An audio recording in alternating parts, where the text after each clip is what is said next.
So these are the first 5 minutes right here. So 9:30, 1, 2, 3, 4, 5.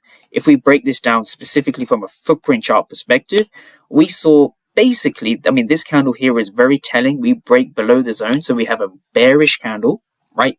Bearish candle. We see lower prices, but the top half of this wick was situated with aggressive buying, right? If we read a few numbers, it says 12 for 109, right? 42 for 143. So we're seeing a large bid volume. Sorry, we're seeing a large ask volume. The ask is a lot greater than the bid.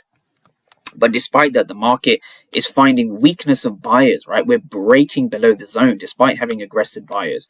Another candle that was very telling was this one here. We saw the market breaking below the zone, but we had a big aggressive buyer sitting over here, right? Same with here, buyers, but we're rejecting lower. And that's where the execution came from. So what was happening in the first 5 minutes was the following. We have the first 5 minutes. So yes, number one, we tag into a key level. That's very important. You can't do this without a key level. The second thing is you're looking for aggressive buyers. And the third thing you're looking for is a downside break, right? Let me spell that right. Downside break. So this is the idea of order flow. So you want to wait for a key level, right? That's this one here. You then want to see aggressive buyers at the key level here, this region especially.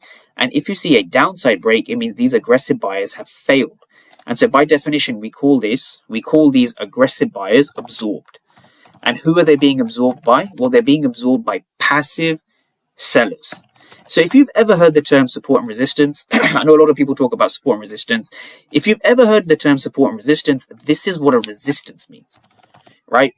This is a resistance. And if you go one step further, what makes a resistance? It's when sellers are in control, right? And when sellers are in control, when there's more supply for a certain market, the prices will fall and you want to be selling, right? And when prices fall, they fall at an area of supply. So what we've done is we've derived a supply zone from real market data in the moment, right? So buyers step it. So key level, buyers step into the key level, but we break below, which confirms passive sellers are present.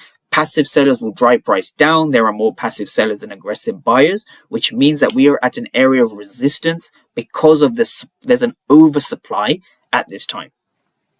And that's how the footprint charts help us determine who's in control between buyers and sellers.